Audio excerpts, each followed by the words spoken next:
All right, so if you've come to this video thinking you're gonna get a tikka masala or butter chicken recipe, you certainly have come to the wrong place. I've spent over a decade studying and cooking Indian food, and what I've learned is that it's a cuisine built on transforming simple and affordable ingredients into some of the most delicious and comforting food on the planet using unique and repeatable techniques. Which is why I personally believe that every home cook should have a baseline knowledge of how to cook the cuisine. So in this video, I'm taking everything I've learned and breaking it down into a simple guide that anyone can grasp. Whether you've never toasted a spice in your life or you already have your favorite Indian recipe, welcome to my beginner's guide to Indian cuisine.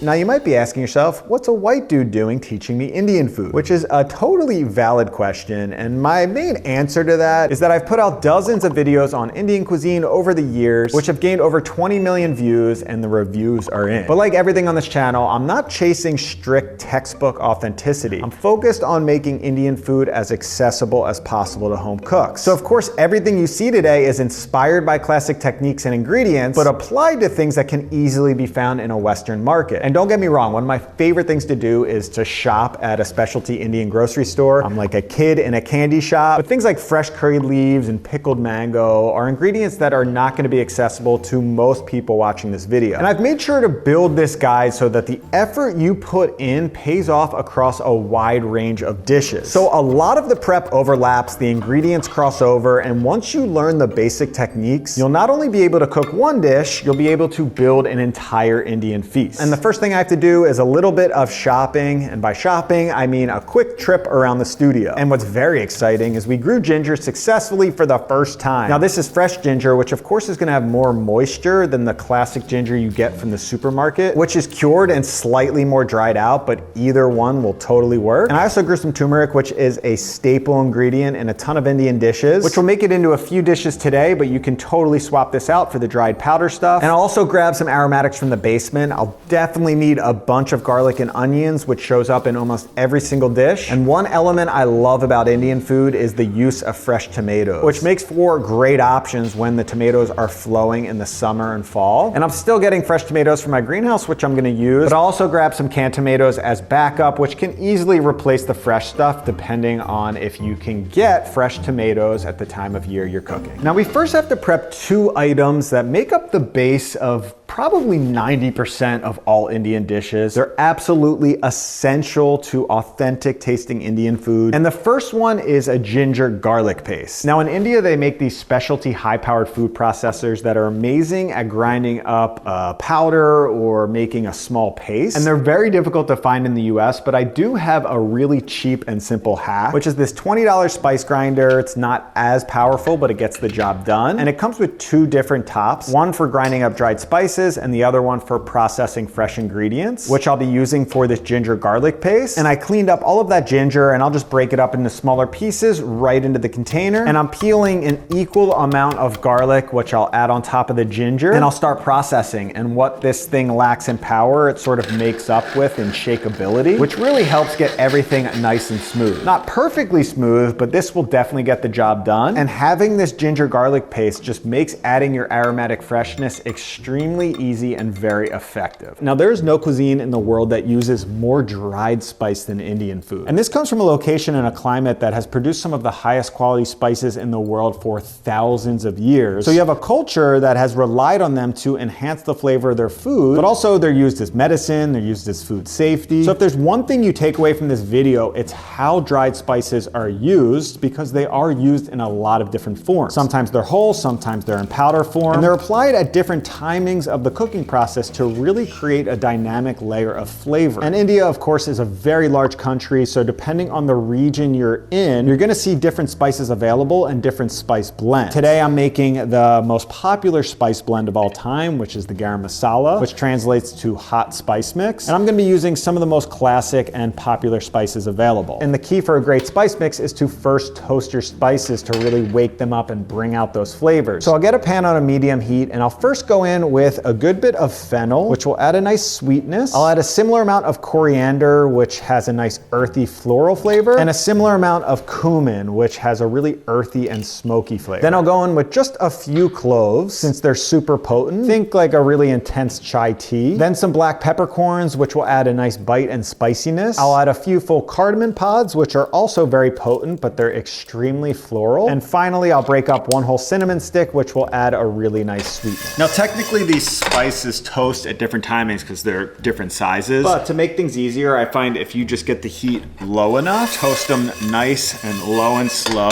it's just so much easier to do them all at once. And really, you'll know when they're done. One, it's gonna smell incredible, which it already is, smelling so good. You'll actually start to see some slight browning of the spices, specifically that cumin browns pretty aggressively. So just keep it on a low heat, wait for the browning, wait for the good smells, and we can grind everything up.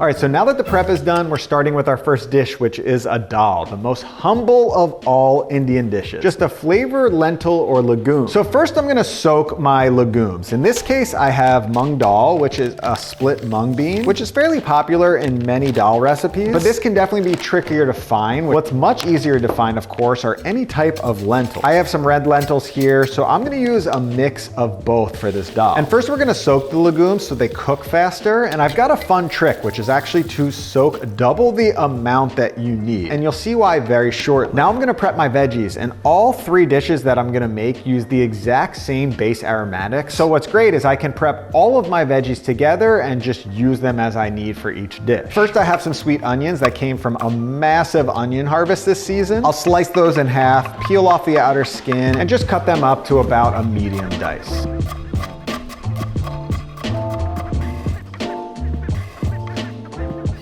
Next, I have to prep my fresh tomatoes. These are all from my garden, which I just pick and let them ripen on the counter. So what I'll do is I'll just go through and pick the ripest ones and let the others just continue to ripen. And I first will slice them in half. I'll take out the core and I'll just dice them up as well to a similar size as the onions. All right, so now that all of our veggies are prepped, I'll get a pot on a nice medium heat. And I'm using ghee as my fat of choice for every dish today, which is one of the most popular cooking fats in India. And ghee is a clarified butter, which gives you the ability to cook at a much higher smoke point while still getting nice buttery flavors. And if you can't find it, you can make it yourself, or you can just use another high smoke point oil or fat. And I'm first gonna sprinkle in some cumin seeds to the ghee, which is called tempering. Basically what's happening is the spices are toasting in that fat, adding our first layer of flavor that's gonna carry through the entire dish. And after about a minute, when you can see some slight coloration change and you can smell those spices toasting, I'll dump in my onions. And I'm not trying to get a ton of color on these. I'm just cooking them down to soften them up and caramelize them a bit to bring out those sugars. Then in goes a big scoop of my ginger garlic paste, which I'll caramelize and toast up with the other aromatics for about 3 to 4 minutes. And when that's smelling great, in goes my tomatoes. And I couldn't find any of the classic Indian green chilies, but I did have a spicy red chili that I'm just gonna slice up and add in for some extra heat. So the key to good Indian food is really focusing on building the layers of flavor. I mean, that's the key to a lot of good food, but great example here. You don't just start dumping things in and moving to the next step. Everything I added, I've gave it attention and love, including these tomatoes. I think it's so important to cook them down, get them nice and jammy. You almost make like a really flavorful aromatic tomato sauce. And once you have that, we can move on to adding our mung dal. So it's fully soaked, you can see here, completely hydrated, which means it's going to cook so much faster. So here's what I'm gonna do. I'm gonna take a ladle, strain off about half of these. Doesn't need to be perfect. That looks like a good amount of dal. I'll just let that cook together. Now here's my favorite hack. The reason I soak more is I'm gonna pour that right into this blender. Boom, boom. I'm gonna take this right over to the blender. This is so cool. And we're gonna blend this up nice and smooth. Just like that. Grab a container and I will pour that right into there. season it with salt, a few pinches, give that a mix. And what do we have right here? That is our dosa batter. As simple as that. And I'll just pop this aside, put a lid on it, and I'll let it ferment for the next few days, giving it a stir every single day. And we'll make some dosas a little bit later. All right, now back to our dal. I'm just gonna add some more water. And this is our final layer of seasoning, our homemade garam masala. That's going in. Good palm full of that. I'll go in with a little bit of paprika. This is nice for coloring, but also a nice pepper flavor. And then just a little bit of that turmeric. You can use the dried powder, of course. Boom. Tiny bit more salt. Give that a nice mix. And we'll cap this. And the key is really letting this cook for 30 to 45 minutes until the lentils and the dal in here really start breaking down and getting much more smooth. So this has been cooking for about 45 minutes on a medium-low heat. And look how broken down and smooth it's becoming. Turn it down. You can cook dal to really whatever texture you want. Sometimes you see it with more texture, sometimes you see it very smooth, but I do find, like, oh my God. One, I think it's more digestible when you cook those lentils down a lot. Needs a little salt. That is so good, perfect spice level. Oh my God. You can't beat that. It's like Indian mashed potatoes with just so much more flavor. And what's so great about dal is it kind of works with everything. You could serve it simply over some rice, some fresh herbs. Sometimes you'll see it served with some flavored ghee poured over top. This is also a good amount of dal. I don't need all of this at once, so I will actually freeze it in ice cubes, and then I can just easily reheat it as a little side dish. But today I'm gonna bring everything I'm cooking together into one magnificent Indian feast at the end of the video. All right, so I just want to take a quick minute to tell you about today's sponsor, which is Our Place, my absolute favorite non-toxic high-performance cookware brand. And I just put out a video on creating a less toxic and less wasteful kitchen, and the response was great. So it's super cool to see that so many of you are into this stuff. And that's why I love Our Place as a brand, because not only do they have a dedication to creating non-toxic cookware, but all of their products also perform extremely well. And I'm looking for both of those things. And I've already told you about their titanium line, which has a titanium powder pressed into the pan, creating a naturally non-stick coating. I'm obsessed with all of these pots and pans. They are extremely all-purpose and a go-to in my kitchen, but I'm also a big fan of their enamel-coated cast iron pans as well. You get all of the great performance of a cast iron pan, but the enamel coating makes maintenance an absolute breeze. And Our Place is currently having their biggest sale of the year, so it is the absolute best time to shop right now. So click the link below to shop Our Place's lowest prices, and if you're shopping after the sale ends, use Mike10 for 10% off. All right, so we're moving on to one of my favorite curries in the world, which is a lamb curry that will 100% blow people's minds, especially if they've never had Indian food. And what you're looking for is a tougher cut of lamb. You could use a lamb shank. I found myself a nice lamb shoulder, which I did have to break down myself a little bit. I first took off the lamb chops to save them for later, and this had the bone in, so I just cut around the bone. And I chopped up some smaller chunks of the shoulder meat, which will stew down and break into nice little bite-sized pieces. And you see a lot of lamb curry recipes that do a good bit of initial seasoning of the lamb. For me, I'm gonna keep it really simple with just salt and pepper and let the actual gravy make up most of the flavor. And just like the dal, we're gonna start by tempering some spices and ghee, but this time we've got a few more spices we're gonna add. Here I've got some fresh bay leaf, cardamom pods, cloves, cumin seeds, and a cinnamon stick. And I'll toast those up in the ghee until the kitchen starts smelling amazing. Then I'll dump in my onions to caramelize for a few minutes. Then in goes the ginger garlic paste to cook for a few minutes. And before the tomatoes go in, since they're super watery, I'm first gonna dump in my seasoned lamb, and I'll cook everything on a nice, even medium heat for about 10 to 15 minutes until that lamb starts to actually render out some of its fat, which is gonna help fry all of those aromatics up together and start to brown the meat. So I absolutely love this technique. It's almost the opposite of your classic braise, where you would sear the meat first, remove it, then add your aromatics and spices. We first developed all that flavor. We're adding the lamb, and you can see here, with enough patience, you start rendering the fat out of the lamb shoulder. Now all of those flavors are frying together. And this little gravy that's forming, just give that a taste. I can't even explain the smells and flavors going on right now with this dish. There's nothing like cooking real Indian food at home. So what I'm gonna do now is add my tomatoes in, since they're watery, and that's gonna pretty much cut down the frying process, and we'll continue to build out this gravy. I'm also gonna pop open this jar of our own canned tomatoes, just to add a little bit extra sauce. You can use either fresh tomatoes, canned tomatoes, or both, like myself. That's a better level of tomato action. Now, after the tomatoes start to stew down down, I'm gonna add in a nice palmful of garam masala and hit it with some salt. And I'll also add in some additional water since this curry has to cook down for a little bit longer to break down those tougher lamb shoulder pieces. Some of that liquid, of course, is going to reduce over time.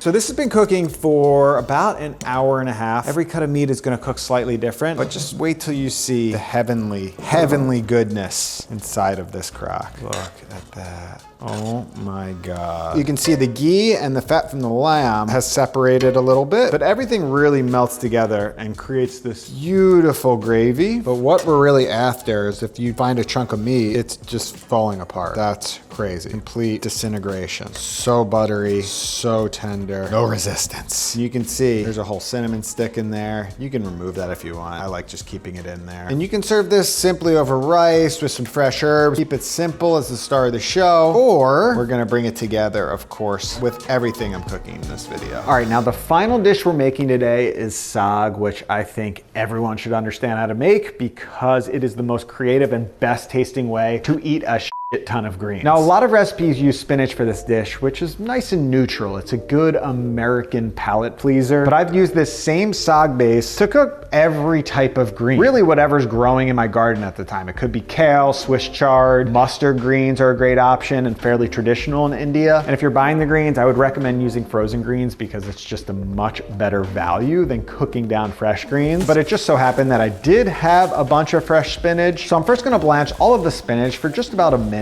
and then it goes right into an ice bath. And I've used different techniques for curries that just dump in all of the greens and really stew them down for a long time, which gives you a little bit more of a heartier texture. But if you want a nice smooth saag, the best way to accomplish that is to actually blend up all of your blanched greens. So I'll first make a little green smoothie. Now, since this dish is just smooth greens, I like bulking it up and adding some texture with some additional ingredients. You'll see, of course, paneer cheese for a saag paneer being one of the more classic versions. I personally love adding cooked chickpeas, but I only had a few left, so I'm adding some white beans as well. Not traditional, just what I had on hand. And I just propped these in the pressure cooker, which takes about 15 to 17 minutes from dry to cook them completely through. Then to make the saag, I'll get a pot on a medium heat. I'll add in some ghee followed by both whole coriander and cumin seeds, which I'll temper in that hot ghee for about 30 seconds. Then I'll dump in some mustard seeds. And what's great about mustard seeds is they'll tell you when you're ready to move on. Once they start popping like popcorn in the fat, I'll go right in with my onions to brown for a few minutes, followed by that ginger garlic paste, which I'll cook for another 2 to 3 minutes, then in with my tomato. The same basic techniques for the base here as the other two dishes, just some slight variations in the spices. Now, once the tomatoes are nice and jammy, you could go right in with your spinach. I'm actually gonna add about half a can of whole coconut milk, which isn't traditional in saag, but you do see a lot of coconut milk in Southern Indian food. And I really just like the creaminess and flavor it adds to this dish. So I'll cook that down for about 5 to 7 minutes until it reduces by about a third. Then I'll go in with that blended spinach, stir that up, add in a palmful of garam masala and a little bit of salt to season. All right, so right now you can see this saag has a super vibrant, bright green color. We give it a taste. The aromatic flavors are there, but it really needs to stew to bring everything together. And what's gonna happen is the color over time, as the spinach cooks, is gonna get a little bit darker, and those flavors are gonna start getting a little deeper. So what I'll do, since it's a little thin, I'm just gonna cook it uncovered for about 20 minutes, which is the perfect timing for these hot chickpeas and beans to be finished cooking. All right, there you go. It's reduced by about a third, and just look at the color. Complete transformation. A nice dark forest green now. Give it a taste for seasoning. Oh, so much better as it cooks. Everything melts together. I can taste some of the crunchy spice in there, some of the coriander, which I like. A little textural element. Spot on though. I would say needs just the tiniest bit of salt. And then my beans are done. I'm just straining off some of these beans and chickpeas, tossing them right in there, which is really just bulking it up, making it slightly more hearty. I also love adding vegetables in here as well. Roasted cauliflower, roasted squash, so many great options out there. And just like the dal, this freezes and defrosts extremely well, or it's amazing over rice, but again, we are getting closer to this final meal.